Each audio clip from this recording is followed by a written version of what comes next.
Does one of those scrapbacks. That Does a lot for me, did it? Okay, I call to order our special city council meeting workshop of December 3rd. And I am going to recess us to reconvene one floor below us in city chambers. So moved. Second. We all vote? All Aye. voted? Aye. Yeah. Yeah. Aye. Good, we're going. Thanks, sir. Of course, it'd be easier and shorter if we kept it up here. Yeah, then now Leroy's waiting on us. Okay, I'm reconvening our special city council meeting workshop from one floor above down here. It was publicized as being on the third floor, so we actually had to officially start it up there and then recess to come down here. It's more comfortable. So I'm reconvening our special city council workshop. Item number 2 is discussion of land and water conservation fund, mineral wells improvement project. Staff, you want to start? Some of these slides you have seen before, so I won't go into a lot of detail, but I have them there in case there's questions. Of course, the Land and Water Conservation Fund grant was approved, and the project period is from June 25th to May 30th, 2022.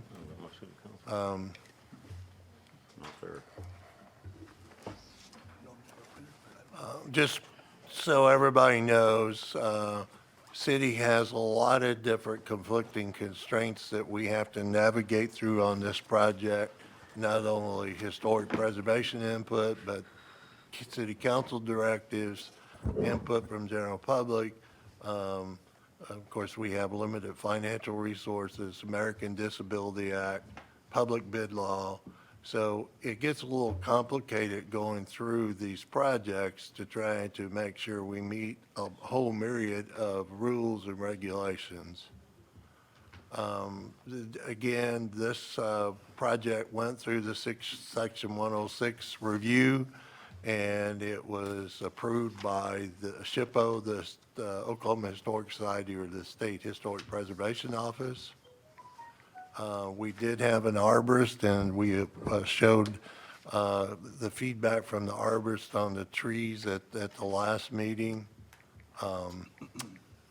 Comprehensive plan from 2002 and talking about Mineral Wells Park, in addition to other things, facility needs, and this is from page 106, talks about the need for defined parking and road improvements in the Mineral Wells Park. And then back in July 3rd of 2018, when we had the workshop as part of the process to apply for the grant, at that time, the city council members at the workshop recommended adding additional parking areas and benches. This you saw before on out of the historic preservation ordinance on not to limit new construction to any one period or architectural style. It's to be compatible, and compatible is defined as capable of existing together in harmony. And then another excerpt out of introduction, even with our HPC ordinance or design guidelines, it's recognized that we still have to comply with federal and state laws and local ordinance like the American Disability Act. And on new construction, it says new designs are not to create a false historic appearance. Infill constructions be contemporary yet compatible with the historic character of neighboring buildings and the historic district in terms of size, scale, design, detail, material, color, and texture. If you look at the recommendations from the project engineer, my old eyes aren't as good as they used to be, but if you look at the splash pad, the budget was $250,000, and then $7,000 to put a fence around the splash pad to so that children don't have a tendency to make a mad dash to the pond. The fence is not being, any decision on it tonight, but the splash pad itself, the low bid, $324,543.80. That's more than we budgeted, but there's other areas that is less than what we originally budgeted. But there is a recommendation from the engineer to award that contract tonight. The sewer and water line extensions will be done with in-house labor, but the materials will cost us $30,000. Playground equipment, a budget of $315,000. Cimarron Valley was the low bidder, and engineer is recommending awarding that contract tonight, $264,741.27. Improved in asphalt parking, that bid was actually awarded a couple of meetings ago through the CIP process to Atlas Paving in an amount of $53,520. And then the ADA connecting sidewalks between all the different features with the change order, because to respond to some input we received and also to bring the cost more in line with our original budget, we will do change order number 1 to that immediately and reduce the number of concrete sidewalks connecting the various features. So that will be $76,407.35. Once we do the change order, the 5 pavilions we are not awarding tonight. We think there's a better, more cost-effective way to do those, but we budgeted $100,000 for 5 pavilions. We are reducing that to 3 pavilions. So there should be some savings when we do that portion of the project to help make up some of the difference. Miscellaneous items like curb stops, paint for park striping, benches, trash receptacles, picnic tables, $36,000. A lot of those things we get through state inmate labor. But at the time we got this quote, there was a lot of things going on in state prisons, and they were not in production at that time.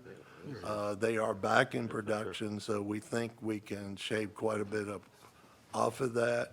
And then engineering, we have made several changes on this project. So engineering is now estimated at $74,000. And then anytime you use land and water conservation funds, there's a sign required to show where the funding came from for the project, and there's a $1,000 budget for that. So with the things that we got set aside, we're not making the decisions, and the ones we are making decisions right now, we're at $967,000 or $92,000 over our original budget. But if we shave $20,000 for each of the shelters we take off, that would be $40,000. And if we can shave another $10,000, we should be within about $50,000 of our original budget.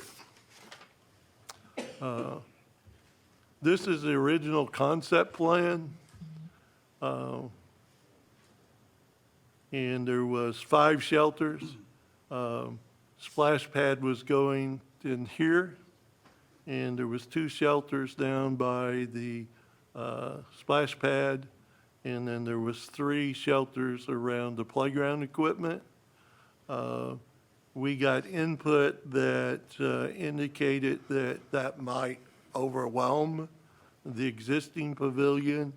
So we have reduced the number of shelters, and we have pushed some of them more towards the back of the park, and I will show that slide in a minute. This is just to show historically there have been shelters close to the major pavilion, just for a point of reference. With the new latest layout, in red is what's consistent with the concept drawing from the start. The splash pad is in the location originally proposed, and the low bidder bid the equipment that we presented to everybody at the start of the project. This is one of the picnic shelters, and it's at the location originally proposed. This is a new parking area to serve adjacent to the splash pad. We had proposed another small picnic pavilion there. We have deleted that one. This parking was in the original proposal, and this gravel parking lot, and a lot of this is already gravel parking. There have been, even though the contract has been awarded for this, there has been some input from HPC that they would like to see this not as concentrated, but maybe provide some more green space and spread these parking spaces out and move some of them over by the wastewater treatment plant, which would be, instead of all of these here, we would move some of them here. And we think we can work with the contractor we awarded the bid to accommodate that recommendation from HPC and others. This parking here was only going to accommodate compact cars, so we did eliminate that one. This shelter that was originally planned was eliminated. This one was relocated back towards the tennis and basketball courts, and then there's an existing shelter that's already there. We eliminated that parking. This parking was part of the original plan, and of course, the playground is part of the original plan. The low bidder bid what we had spec'd out for that originally. It's my understanding from feedback from the HPC meeting last night that they are in favor of the project with some concerns, but they expressed no concerns with the splash pad part of the project, which we're recommending awarding tonight. And this is the features that will be on the splash pad. This is the layout. Again, it's consistent with what our original concept plan was. Playground equipment, again, it's my understanding, the HPC has no issues with the playground equipment that has been selected to replace the outdated equipment we have. And that is what the bidder bid to install, and that's kind of the layout of it.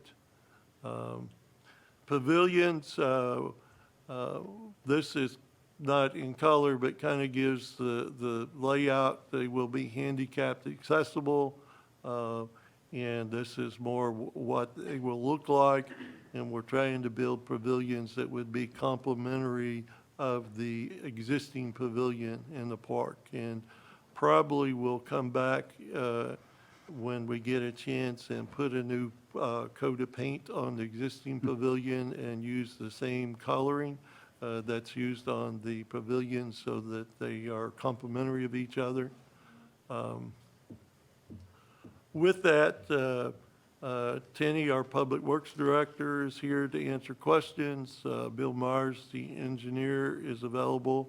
But again, my understanding primarily from the HPC meeting, the majority of the recommendations was to not have this parking as concentrated, have more green area here.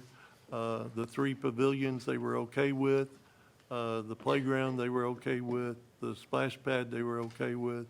And we think we can work with our contractor to move some of these and create some additional green space and move some of them over to this area. It'll be the same square footage or tonnage for the contractor, so it shouldn't be an issue. Open it up to address any questions that staff can address before you open it up to general public comments. Questions from the council? Tenny, so we will be actually talking about what we had originally said was going to be kind of Phase B for additional parking. That would be kind of west of the treatment, water treatment facility. Is that what I'm understanding? That in blue. That blue area up there? We Is that would right? do part of that now if we move some of the parking along the primary entry road. If we provide some green space there, we would move some of that into what was originally going to be Phase B. And I would assume that we're still going to have handicap parking close to the splash pad, handicap parking close to the playground. When we make it less concentrated, we will concentrate having the handicap parking adjacent to the features. Okay, that'll be the priority, okay? Good. Is there any possibility of parking directly west of the basketball court, tennis courts? Between that and, I don't know what that other cement structure is up there, it looks like a garage.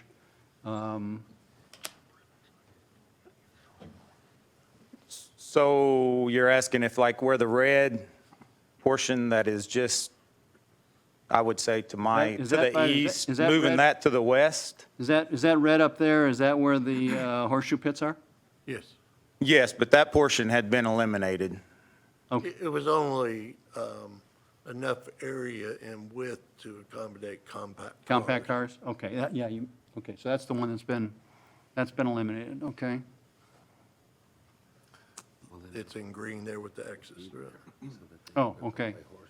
Thank you. Other questions from council? So on the horseshoe pits, why did we eliminate those? We didn't eliminate the horseshoe I pits, understand. we eliminated Parking. parking. Because you would think if you're going to bring your gear and stuff, you would want to be close to that. Staff looked at if we made it any deeper parking for regular vehicles, we were going to have to remove, there's a row of bushes right through there. We tried our best not to remove any trees, which no trees will be removed, no shrubs will be removed. The parking, we were only going to be able to get a depth that would be equivalent to compact cars. So with having the larger scale parking lot right there in front of the tennis courts, we felt that it was close enough to serve adequate parking for the horseshoe pits as well. Do you have that one? I might point out also the Shakespeare Garden area. We are slowly trying to restore that, and that is not going to be disturbed. That area is not going to be disturbed by this project, and we'd like to restore that area over time as well. And Finney and his crews have slowly been working on that. So the 20 spaces behind the tennis court is gone now, right? Is that what we're talking about? The It's L-shaped eliminated one? right here. The L-shaped one? Yeah, the L-shaped parking is. No, No, it's Is that still there? Still there. it's in red. The one at the very top on the right is the one that you're eliminating? Right, the little one up there. 17 spaces? Okay, I see. Yeah. Yeah. And then the other green from one of the gazebos, the straight line, that was the pathway then? No, that's showing that gazebo moved from the From original straight- location okay, to back by the. back spot, Yeah. okay. All right. I don't have that drawing. And there is a handicapped accessible sidewalk to all of the features that meet ADA requirements.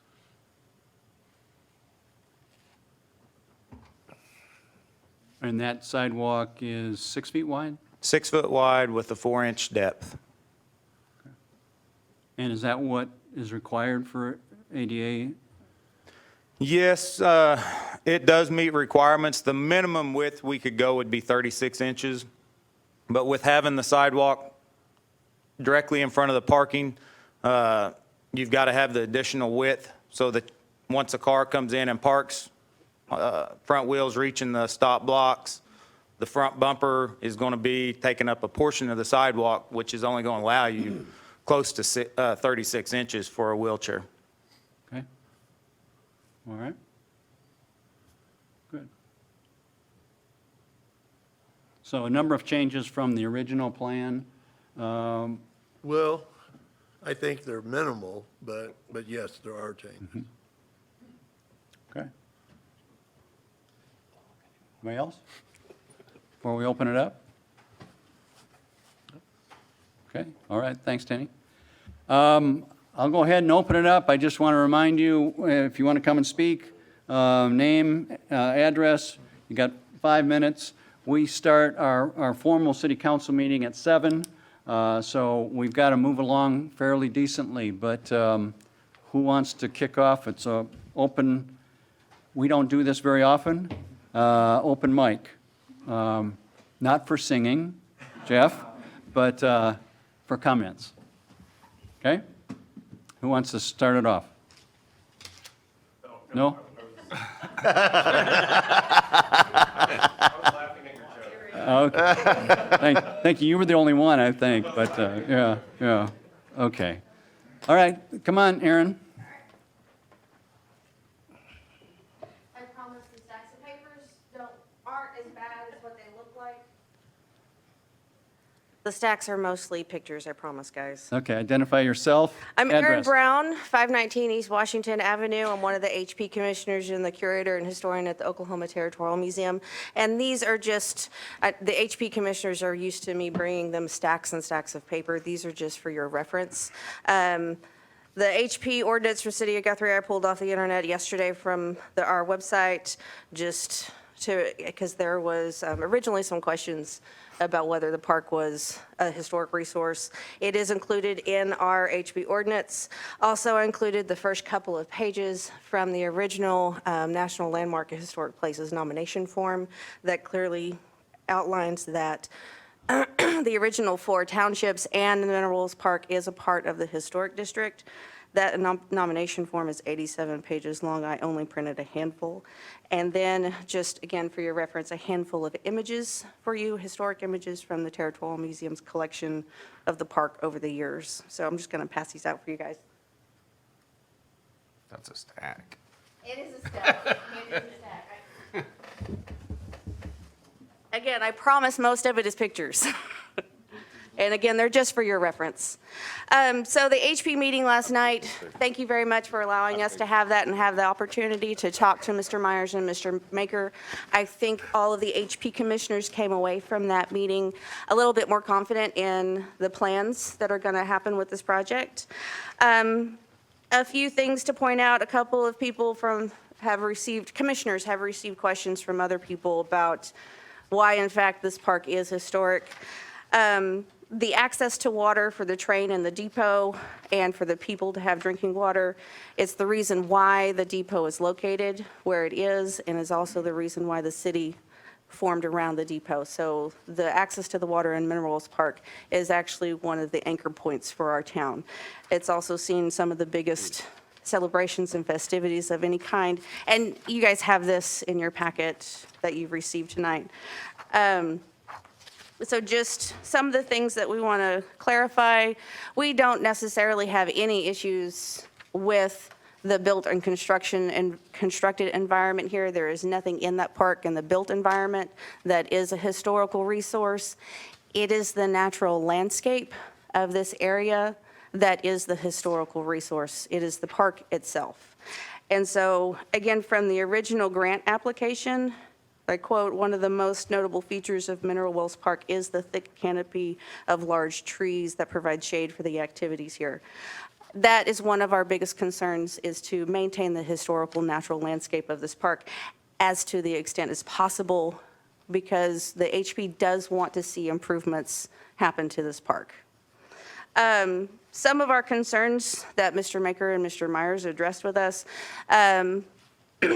and one of the issues that was brought up by one of our commissioners in particular is the need for a landscape architect. And we want to make sure that all of our ducks in a row, we're making sure that we're doing everything by the book, and whether or not a landscape architect is required. by some rule or guideline. And again, that's a conversation that I think is more appropriate for Commissioner Kerr to answer, and the city attorney, and Linda Ozan, who's from the SHPO office. She's here tonight to answer any of those specific questions regarding the need for that. But HP recommends that just at the final stages of this project, if possible, if it doesn't astronomically increase the budget, if we could get a landscape architect to give a seal of approval, I think it would increase confidence for the community at large, for HP commissioners, and for you as well as the city council members. Some of the other things, preserving of the old growth trees, the natural landscape, again, is one of our main concerns. We want to, any discussions with the placement and the sidewalks, and again, Mr. Maker and Mr. Meyer addressed a lot of these issues. We want to make sure that there is no negative impact on these old growth trees in this area. So again, you have a clearer description of some of these concerns there. The number of parking spaces seem kind of excessive. So are there any numbers as to the annual visitation to the park on its busiest day? How do we determine how many parking spaces go for what? Mr. Kasich mentioned last night for Guthrie zoning assembly area, it would require one space for every 50 square feet. Is that actually going to apply in this case? And again, that's probably something for zoning and planning to really get into the. I'll give you one more minute. Yes. We totally love the ADA inclusive activities for children, especially the sidewalks, but we are happy to see that a lot of the sidewalks have been removed from the central part of the park. Again, you have the list of the rest of our suggestions. We're pleased to see the number of gazebos reduced from 5 to 3, because it seems like at the first conceptual plan, there was a lot of crowding, specifically in this central area of the park. And for future planning, we would like to see some of these more parking, more sidewalks, and more gazebos spread out into other areas of the park as well, to increase the usage area and the accessibility for the park overall. So I think in general, that sums it up. Thank Any you. questions? Yeah, Am it I used under to the be- time It limit? used to be called Island Park. It did. It did. I'm It used to be surprised the that- Cottonwood River, too. Well, yeah. They, I'm surprised that as a historic place, they allowed a name change as well. well, in the national trend with the restorative waters, the radiated waters, like the hot springs, Arkansas, and some of the hot springs in Colorado, there is this national trend, and especially since the capital left Guthrie to Oklahoma City, they were trying to find a branding or a marketing scheme to bring people into the town, which is why the Guthrie Park Board is what operated the municipal bathhouse for a number of years, because that was their attempt to bring people into the tourism into the town. So they renamed it specifically for that purpose.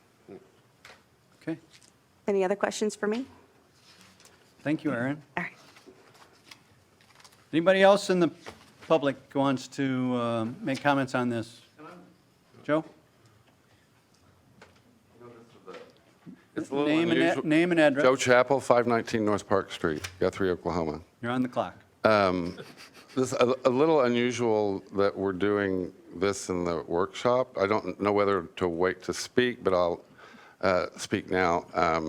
We had our workshop last night, and not our workshop, but our meeting, and we were felt like it was a really good meeting. Felt like Tinney and Myers were very, very receptive, and anyway, and I'm going to keep my part short. Joe Coffin, who is from Guthrie, and a landscape architect, he was supposed to be here last night, but he was sick. And so anyway, he called me at 3:30 today and said that he was here a little early. And we went to the park, and I just want him. I think everything in this park is going to work out wonderfully. I think the thing that we were concerned about last night were those big trees, particularly where the long line of parking is there. They had removed that in the back Joe has a real eye for this. I mean, this is what he does for a living. And I'll just let him talk to you for just 5 minutes.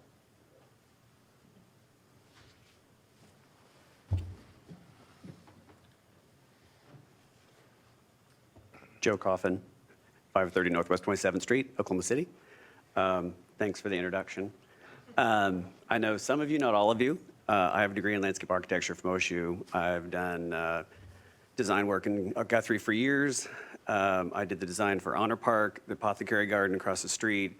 I've worked with Tenny and Parks Department and Blue and you guys for years, and Kim and I are old friends. I am happy to consult and help Myers Engineering or anybody in any way pro bono on this. After looking at the park, I would agree. Overall, I think the ideas are great. I'm really glad to see some improvements there. I would have no problems with almost all of them, but I would agree on the parking situation. If I could point at this, it'd probably be easier to explain in more detail since we spent several hours there.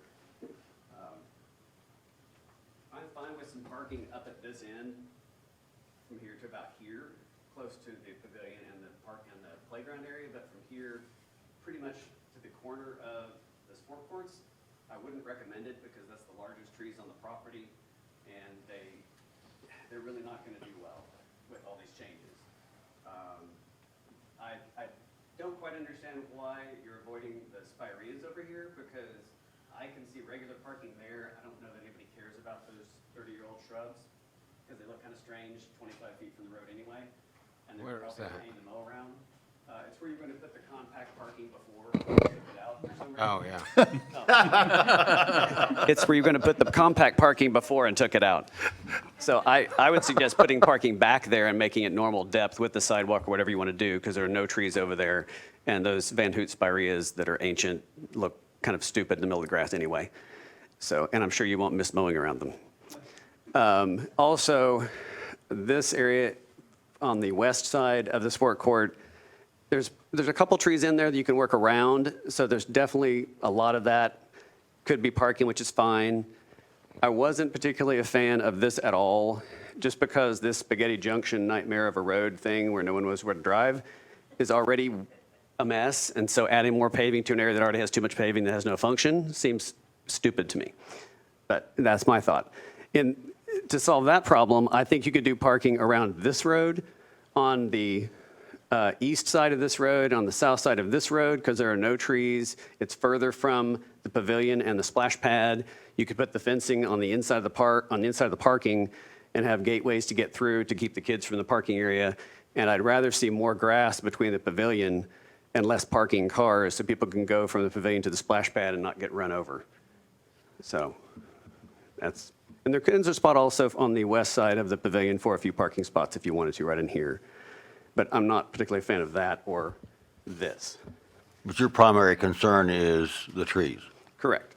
Okay. 80% of the roots of those trees are in the top 6 inches, and they extend out roughly as far as the canopy. So if you dig a trench 8 inches deep, in the middle right next to the trunk, half the tree will die. And oaks are one of the most sensitive trees on the planet. So you have to stay to the outside of the canopy is where you have to As stay. far away as possible. Right, Yeah, which right now we're driving under those trees. right. So I don't see any way of paving 2/3 more of space around them and them surviving or doing well. Probably 80% of them would die within 8 to 10 years of doing that, in my opinion. Well, they're gorgeous trees. I don't think any of us want to see them gone, so. They are beautiful. The other thing I'd recommend is getting rid of a lot of the gravel in that area, because compaction and parking over it isn't helpful either. So if we could take the gravel out, keep people on the road, and put a wood fence along there to keep people from pulling off of the road, and getting the gravel removed and putting soil back in and letting grass grow back under the trees, it would be a lot more beneficial to those oaks. They're going to live a lot longer and be a lot happier if they don't have tires driving over them and compacting the soil. Now, people have been parking there for years. They as it have. is. But every time we go, we kind of like your deal. I like, we park in front of the gazebo thing type area. And of course, there hasn't been that many, it's never been full. Right, well, there wasn't that much to do. Right, And that's the other thing. The only other comment I'd say is I have no problem with the smaller pavilions. This one doesn't make much sense where it's located to me, because I don't know who would want to eat between a chain link fence and a road. I mean, you got a lot of space out here. So this is a bigger green space it could go, or really my favorite selection would be over there on the west side. Well, see, that's what I'm hoping we can There's a spot on the target. south end of that dam that's a pretty good sized green space. It's far enough away from the other pavilion, but it gives you a destination, something to look at, and it's just a big blank spot over there.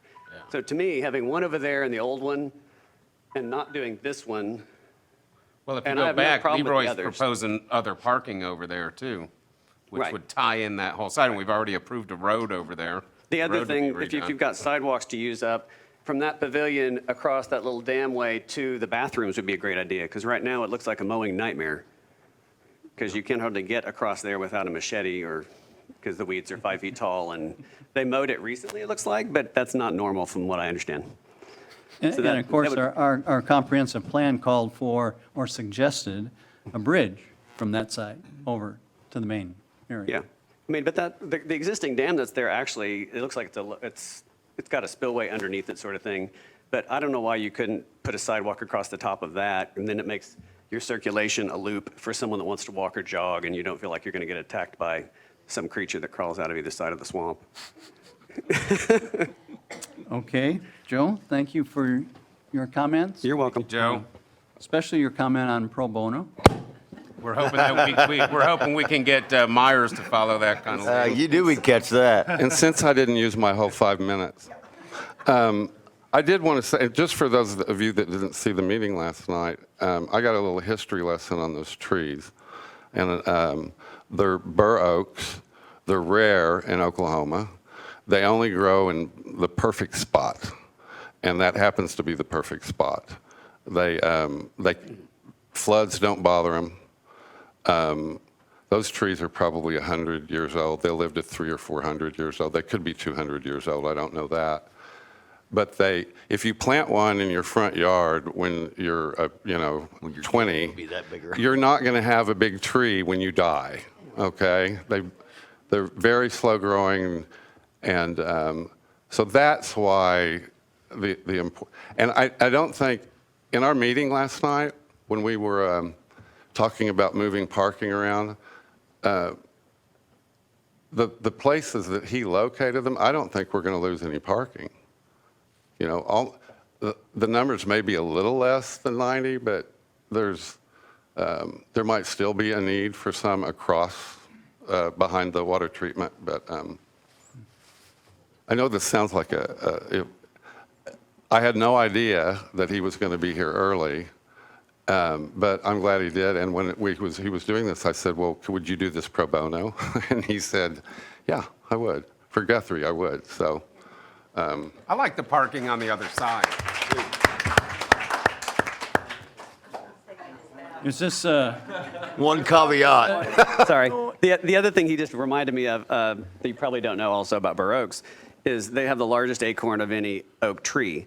So the other thing that's a problem, if you're parking under it and they're 40 feet in the air and you drive a car that is not made out of really heavy metal, you're going to have dents a lot when they fall off the tree and land on your car or your person. So that's probably another good reason to get the parking on the other side of the park and not walk around or park your vehicle under it. or put up signs that watch for falling acorns. Other comments? That squirrel. Many of you had comments last night, and I think most of us, if not all of us, have seen those, but please feel free. This is your opportunity.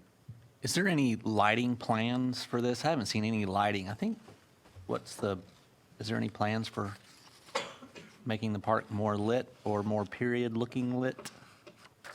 Not in this project.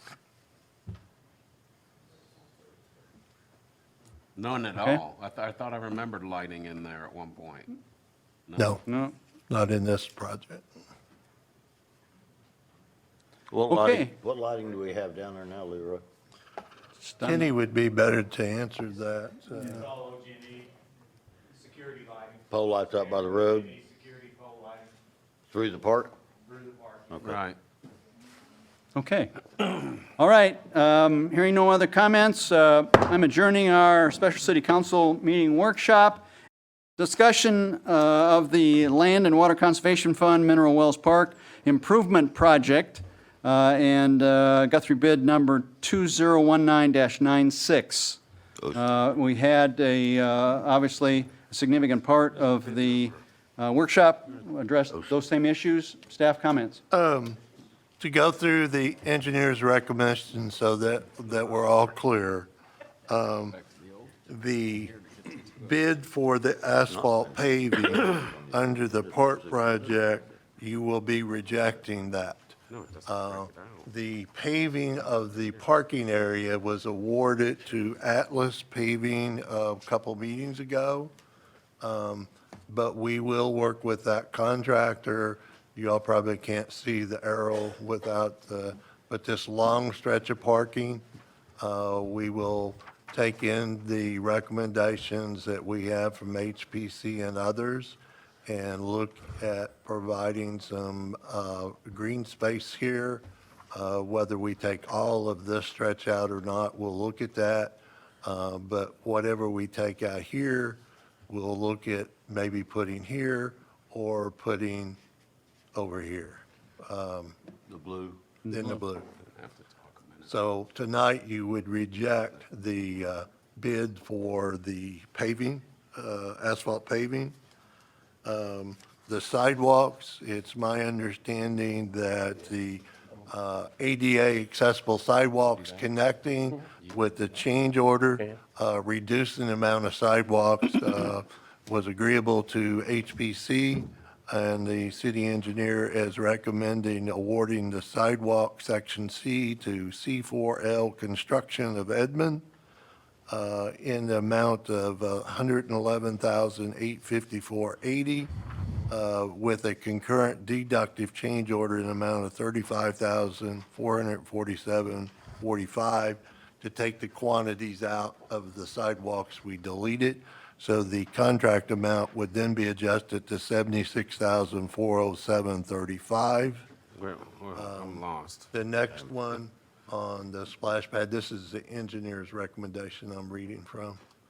The next one is a splash pad, and this would be award Section D splash pad to Cimarron Valley Construction in the amount of $324,543.80. The other item would be to award the playground equipment and the pour-in-place surface, and that would be awarded to Cimarron Valley Construction, an amount of $264,741.27. And we would reject the bids on the gazebos because we think there is a more cost-effective way to do that, and that would be they come in kits, and that would be for the city to put the concrete base down, and then we would put the kits together. So we would reject that bid. So that's the recommendation before you from the project engineer. Okay. Questions from council? I don't really have a question, but I think if we do this, we need to tie Joe's, some of his advice on the parking and stuff into this. I agree. Where when he works, when we go to do the paving and all, if we're going to do away with some of that on the east side, one of the things he said, we might be able to put some over there off of the southwest corner and maybe some of it back at the north end. I don't really know how to do that as far as, I'm not saying, Joe's the ultimate word, but I want him tied in, I think, for some of this advice that he gave. I think he had some good ideas as far as moving some of that stuff around. How do we do that? Okay. You mean pro bono, Joe? Yeah. Pro bono Joe. Yeah, not the paid Joe. We'll buy Joe lunch for that. Joe will get a lunch or something out of the deal. Okay, all right, good. Any other comments from council? There are a number of individuals that asked to speak, and some of you, I think just about everybody spoke before, but I want to give you a chance. Joe Coffin? Okay. Aaron Brown? I think I covered everything earlier. Okay. Linda Ozan? Linda, you okay? You didn't really speak before. Speak up. Okay, I'm gonna. good to see you here. Steve, Yes? can I make a comment? Yeah, Go ahead, do you think? Okay, Joe Chappell. Okay, that's all of the individuals then that signed up to speak on this particular issue? Jim? My only comment on this is, I don't know what we're doing. I don't. I don't think anybody in here does. What we're trying to do is approve, we're going to do something at the park. That's what we're approving, because there's nothing solid. We don't, you know what I mean? And I'm not trying to be insulting at all, Leroy, I'm sorry. You want to walk through it again? Well, I'm just saying that there's a lot of stuff that's still not finalized. We still don't know what we're going to do This with is a the money phased we're approach approving. is what we're approving. From what I heard, the only thing that's changed is the flexibility of the parking on the east side. The gazebos, award the gazebos, and award the sidewalks. See? See, I'm that's not sorry, the, I'm sorry, I'm the sorry. lights down. Reject the gazebos. It's just really confusing, is all I'm saying. That's a lot of money to throw at something that's really confusing. That's all I'm saying. Let me try to do it again. What we're doing is approving the contract for the splash pad. And HPC has concurred with that project, or that portion of the project. So that's we're the one. awarding the splash pad, and those are the features that will be on the splash pad, and it's located right there, right there. okay? We are awarding the bid for the playground, and that's what the playground features will look like. That's the layout, and that goes right there. I'm sorry. Back up to the splash pad, just so Yeah. there's clarity. That's being awarded to Cimarron Valley Construction at $324,000, right? Yes. Okay.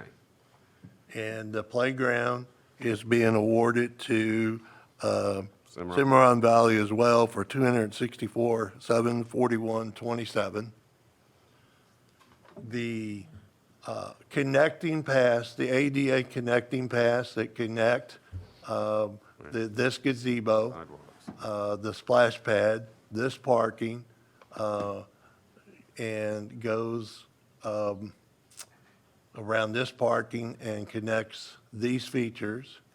We will be, once we work with all of the parties on the parking, there may be a change order to this award, depending on if we move this up here, then the length of the sidewalk in front of that may change, and some of it over here. So we're awarding the sidewalk, but depending on what we do with the parking, there may be a change order coming to that one. And that's the one that's going to the C4L Construction of Edmond Yes. Okay. for $76,000 and $35,000 and $111,000 respectively. Correct. We are rejecting the bid for the gazebos at the present time because we're going to explore a different option on how to do that phase of the project. And we are rejecting the bid to pave the parking spots because we already accepted, we saved roughly $100,000 by rolling it into the CIP bid.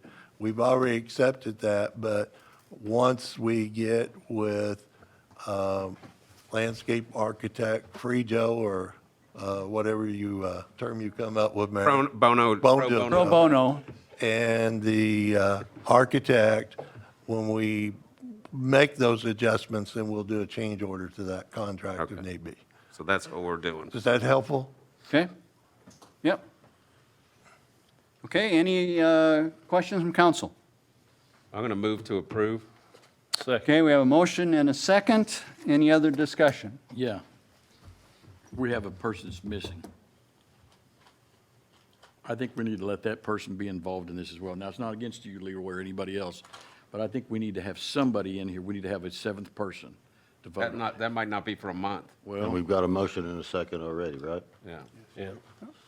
And I would point out, if you do that, these bids are only good through December 9th. We would have to Rebid. rebid the whole process. Okay, so we have a motion and a second to award the sidewalks, the playground, and the splash pad, and rejecting the parking and the gazebos, to summarize. Any other discussion? Submit your votes.